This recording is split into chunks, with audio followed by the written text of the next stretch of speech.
If you're going through rough times of your life, if you're navigating the storm of life, if you're going through something emotionally challenging and maybe physically challenging, my invitation for you is to focus on one thing. How can I make this time meaningful for myself? How can I make this time my biggest blessing? And it literally starts with making that choice, making that decision that, okay, that misery I am in right now, it's difficult enough. I'm paying really big price for it, of the way I feel. So I'm going to extract the most value possible out of this situation, and it will become my biggest blessing in my life. And it starts with a decision. You make a choice and then you act accordingly. Hello guys, my name is Oksana. I'm a body therapist, osteopath and self-mastery mentor. And for the past 12 plus years, I have been dedicating my life in studying, exploring and working with body therapy and human potential. So I decided to create this video because lately I have influx of clients who are navigating physically and also emotionally challenging times. And also last year has been the most emotionally challenging year of my life. While I was very functional, I'm a very disciplined person. I probably can blame my swimming background for that, meaning like I do things that need to be done. And on the outside, it became like I had a really big gap in my life between how I am doing and how I'm feeling. And in that period, I decided, and it literally like it's a one decision that like I'm already paying the price. Like I'm already feeling bad. I'm already have to force myself daily to wake up from the bed and do the things that need to be done. So I will do everything that's possible, everything that's in my control and in my power to extract the biggest value, to extract the most meaning out of this reality that I am in already right now. Like I'm in it. I'm already in pain. I may as well use this pain to become the person that future me will be proud of. I may as well use this time that feels painful and difficult and disempowering and sad and frustrating and like all these adjectives that we could put on it right now, and I will make it my biggest blessing. So 6 months from now, a year from now, 2 years from now, 5 years from now, it doesn't matter. Like the timeline is irrelevant. Like I will look back at it and I will feel proud of myself. And I will say, like, I needed to go through that. Like it was uncomfortable, yes. But to be where I am today, like I needed to go through that. And I'm saying that like it's very easy. It's like people often write about it in the books, or there are like speakers who speak about it. And until you actually do it yourself, like until something really painful happens in our life, we don't fully comprehend it. We may like logically understand it with our prefrontal cortex, but we don't fully embody it. So now, for example, when I'm talking with my clients who are processing maybe physical injuries, maybe recovery from post-operation, maybe emotionally difficult time in their lives, navigating grief or breakup, I mean, it's the same grief. Like, I speak from a place of embodiment. I speak from inner knowingness. I speak from that, like, hey, like I believe in you. And I can promise you eventually your mood will shift. That life operates in seasons. And right now you're going through absolute ice age. It's the coldest winter. It's like freaking Siberia. But eventually spring will come. The summer will come. The flowers will bloom. So how do you want to feel when spring comes? Like, and the spring will, like I promise you, spring will come inevitably. Maybe 6 months from now, maybe a year from now, maybe 5 years. I don't know. but stay committed to that image of the future you. Like right now, the good thing about going through, the good thing, it sounds a bit brutal, no? But the good thing about going through a challenging period, it's like we are left with the sensation that there is nothing to lose. Like it can't get worse. Like, so when it can't get, and that's the thing, it's like why we have to hit that rock bottom, or physically, or emotionally, or mentally, or all at the same time, sometimes, unfortunately, or fortunately, if we believe in that beautiful future that is waiting for us, to trigger the change and start to crawl out of it. But to crawl out of that misery that somehow we put ourselves in, because in a way we create our own reality, there is a lot of internal shifts that needs to happen. It's not only, like the physical recovery, like after injury, there is a lot of like a mental shifts that we need to go through. It's a whole new identity that we have to build. So every step up, I'm like saying every step, but like kind of pulling myself with the rope, it creates a change within. And it brings you closer to your dream future you. And then you may say like, well, I don't have a dream future me. Like I want to go back to who I was, but we don't go back. We can only move forward. If I'm not mistaken, Joe Dispenza gives that example. That, for example, when someone leaves us, relationship ends, then there are two ways we can react on it. And of course, like grief is grief, and we must take time to process it, but we shouldn't lose ourselves in it. We shouldn't become the victim of it.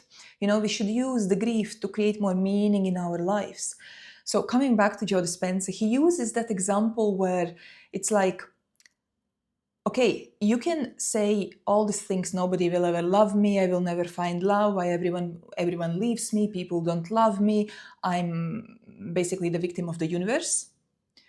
But if you would know, undoubtedly, if it's set in stone that a year from now you will meet your dream husband, dream wife, you will have the most beautiful life together, the most beautiful, nourishing family, you will build businesses together, and you will be successful in every area in your life, whatever success means to you, would you succumb to that sadness, pain, grief, that disempowerment within you?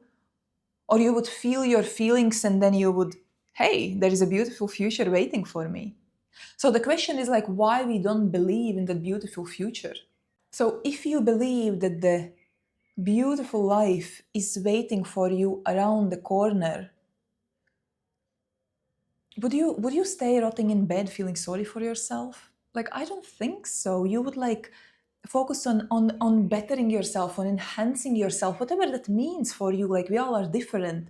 On building yourself, on mastering yourself to reach the identity of the person who is in that future reality that you want to be in.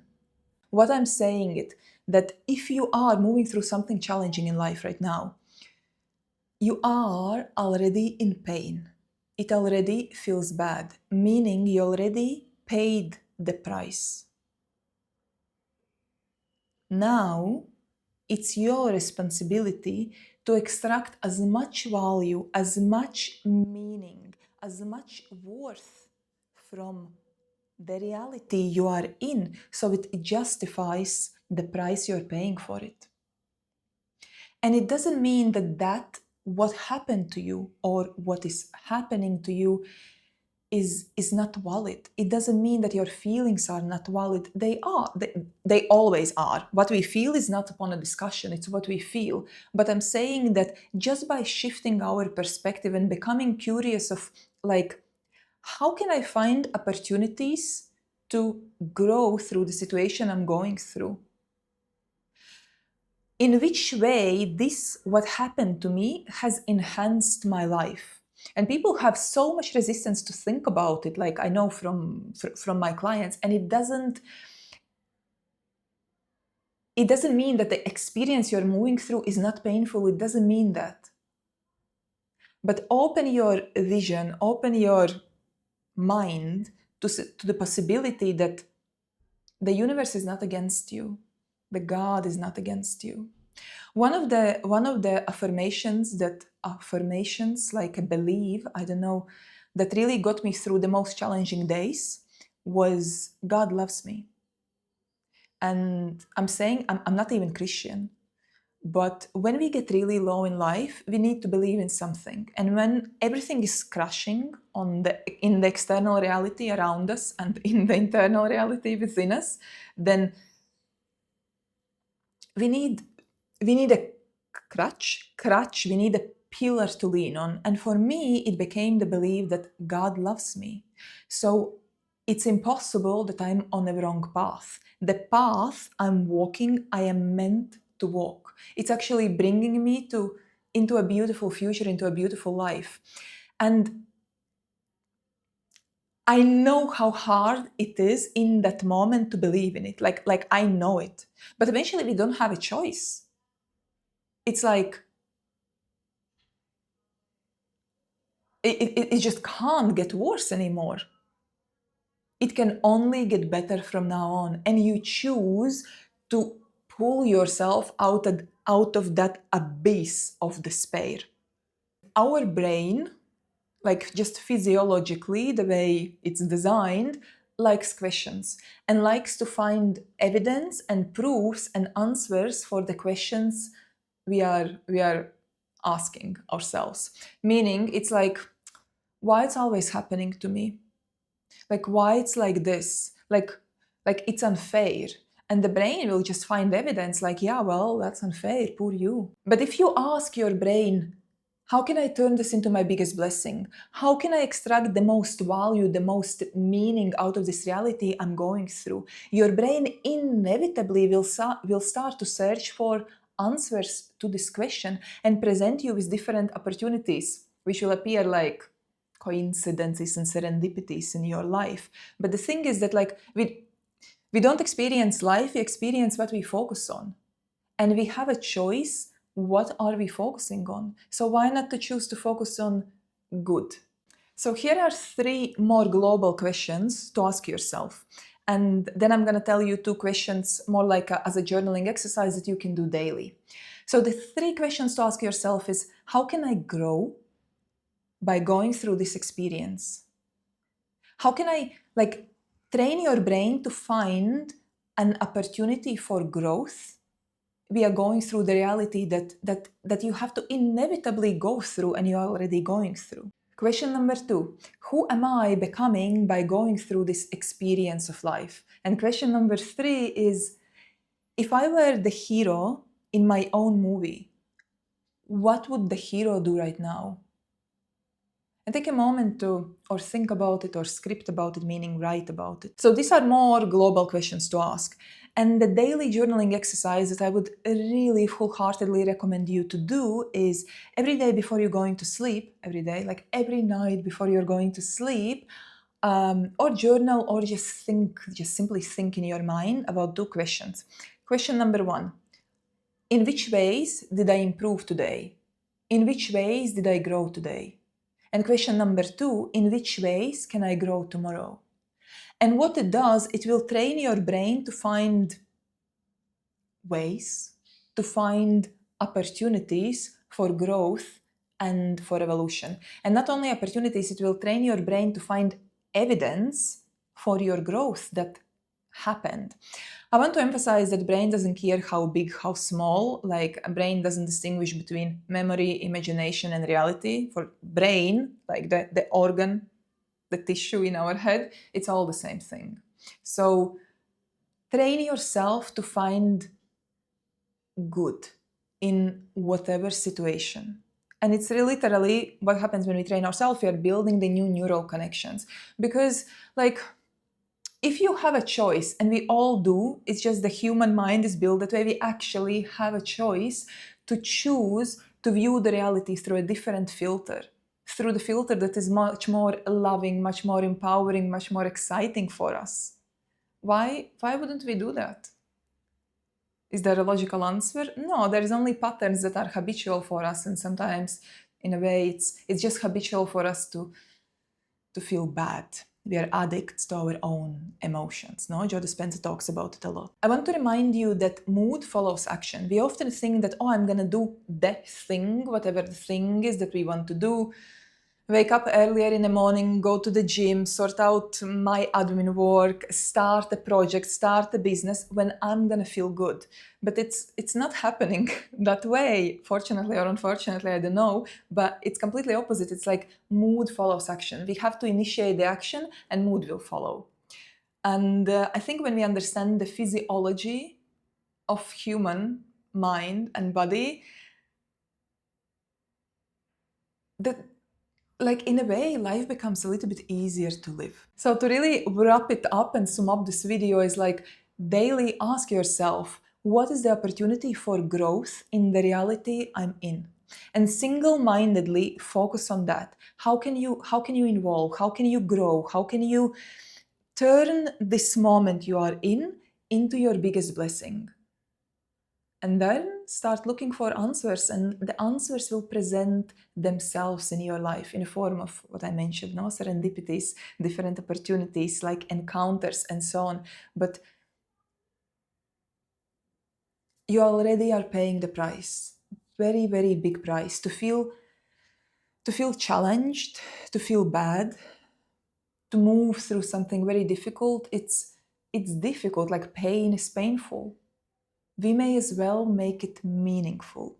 So extract value out of the price you paid, and that's your own responsibility. And seriously, if I could walk around and inject self-belief into people, I would happily do that.